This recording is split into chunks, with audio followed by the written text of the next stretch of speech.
Hello and welcome. मैं दिव्या आपका फिर से स्वागत करती हूँ आपके अपने चैनल पेबल पिक पे।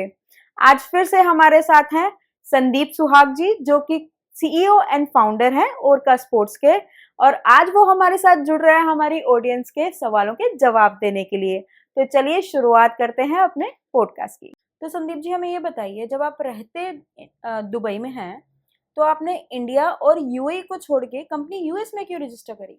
दिव्या जी, एक्चुअल क्या है कि अगर हम दुबई में कंपनी बनाते हैं तो यहाँ पे मेजरली एलएलसी बनती है जी। जिसमें आप मैक्सिमम 50 शेयर होल्डर रख सकते हैं। अगर आप इंडिया में बनाते हैं, प्राइवेट लिमिटेड कंपनी बनाते हैं, तो मैक्सिमम 200 शेयर होल्डर रख सकते हैं।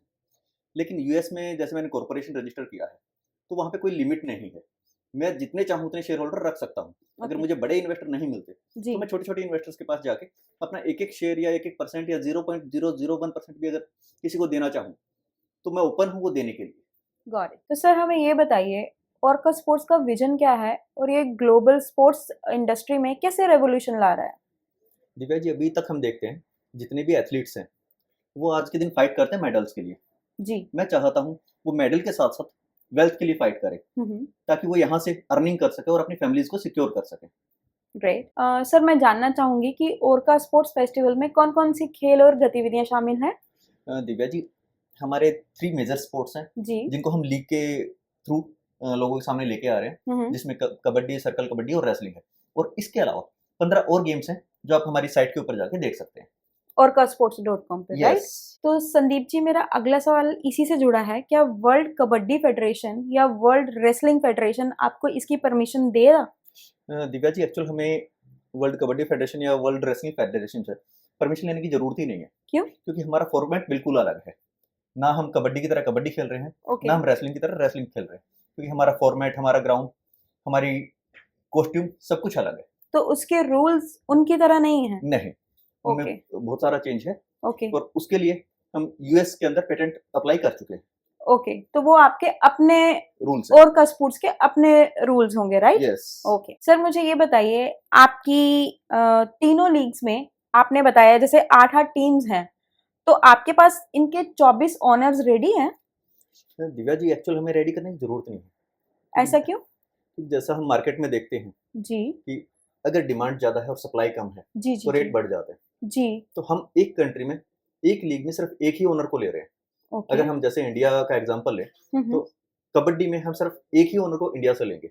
ओके। दूसरी टीम का ओनर इंडिया से नहीं हो सकता। तो जब ओके। 150 करोड़ की आबादी के ऊपर जी सिर्फ जी एक जी। ओनर चाहिए जी जी तो मेरे जी। ख्याल से बड़ी बात नहीं है। या कोई भी, इतनी सारी जनता, उसमें से कोई भी एक ऐसे मिल ही यस। जाएगा। यस, और उसके वजह से हमारी जो बिडिंग प्राइस है जी वो जी। भी इंक्रीज होगी।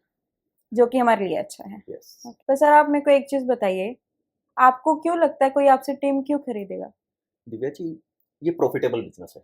ओके। अगर कोई हमसे हमारे बेस प्राइस के ऊपर टीम खरीदता है, जी जी। मान लेते हैं 3.5 मिलियन के ऊपर कोई टीम हमसे खरीदता है, हम्म। वो minimum minimum every year 3 time कमाएगा।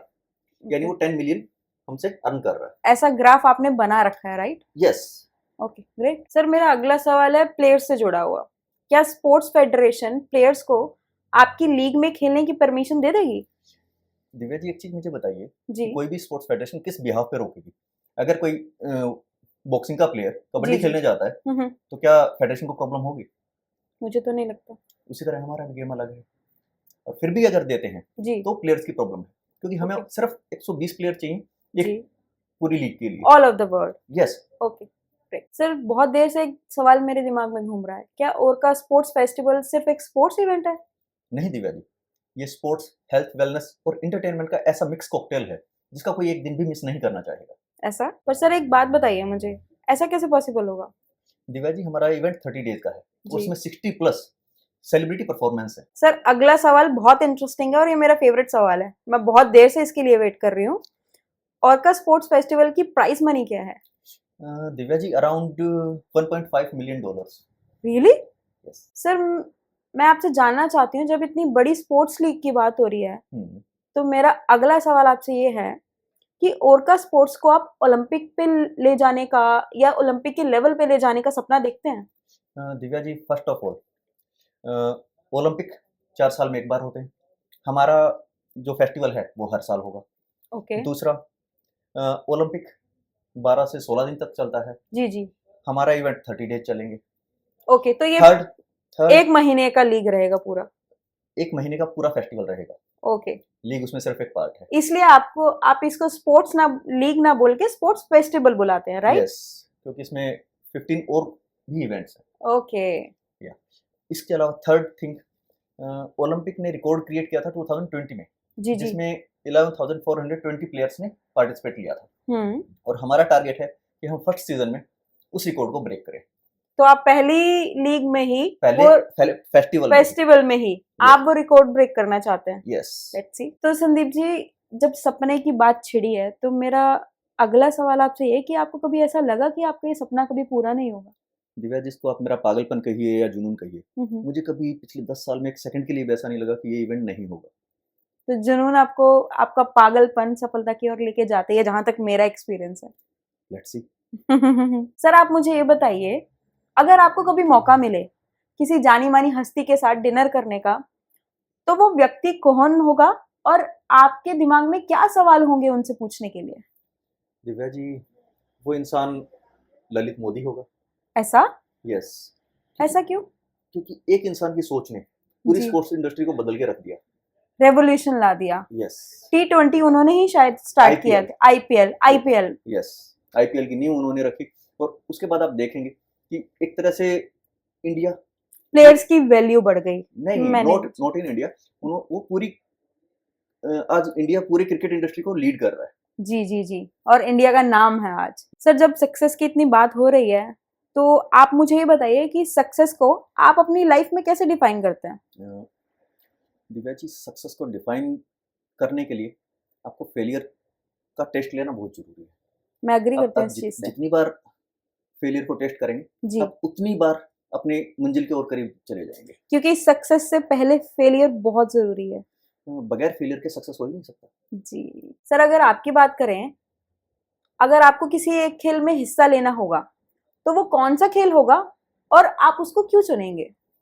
दिव्या जी, अगर मुझे दोबारा खेलने का मौका मिले तो मैं एमएमए को चुनूंगा, क्योंकि बचपन में आप कह लीजिए कि शायद फैमिली ने इतना सपोर्ट नहीं किया, जी।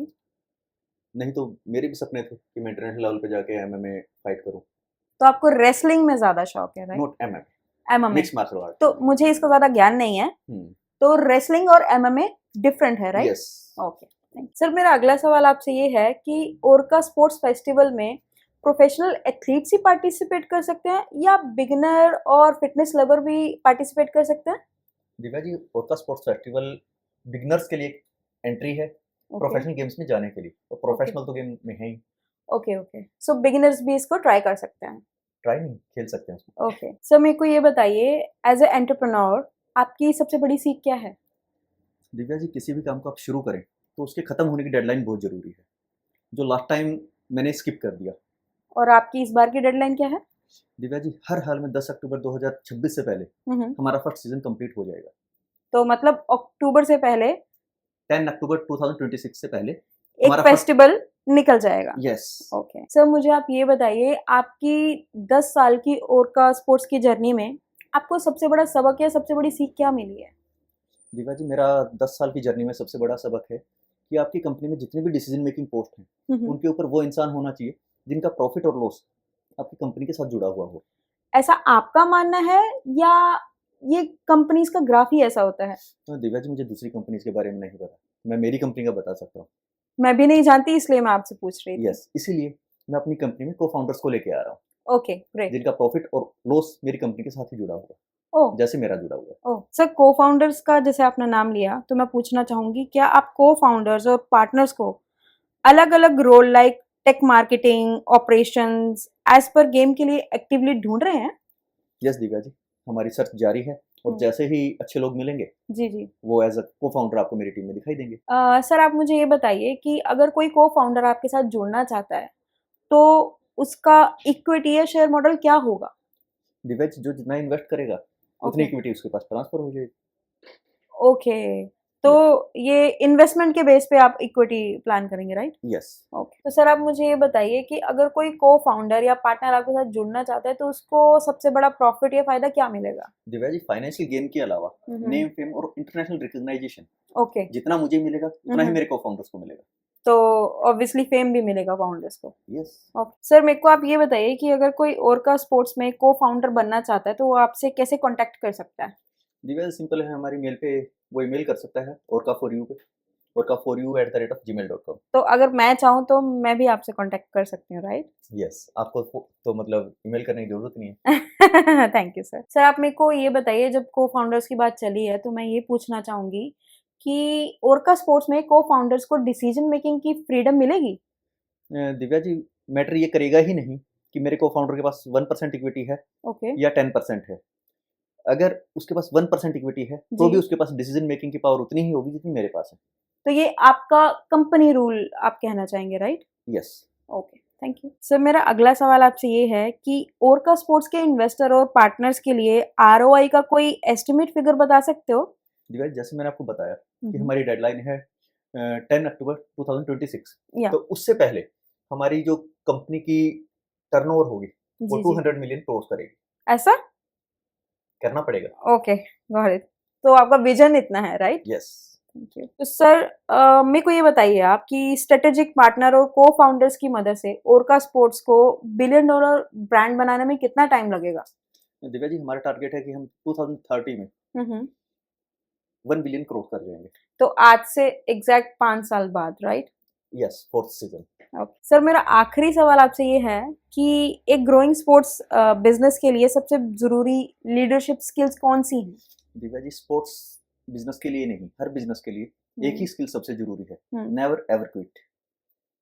मतलब हार नहीं मानो यस। और लगे रहो। सर आपका यहाँ आने के लिए बहुत बहुत शुक्रिया और हमारे you. ऑडियंस के सवालों के जवाब देने के लिए आपका बहुत बहुत शुक्रिया, तहे दिल से शुक्रिया। मिलते हैं फिर किसी और पॉडकास्ट पे। Thank you Divya ji. Welcome.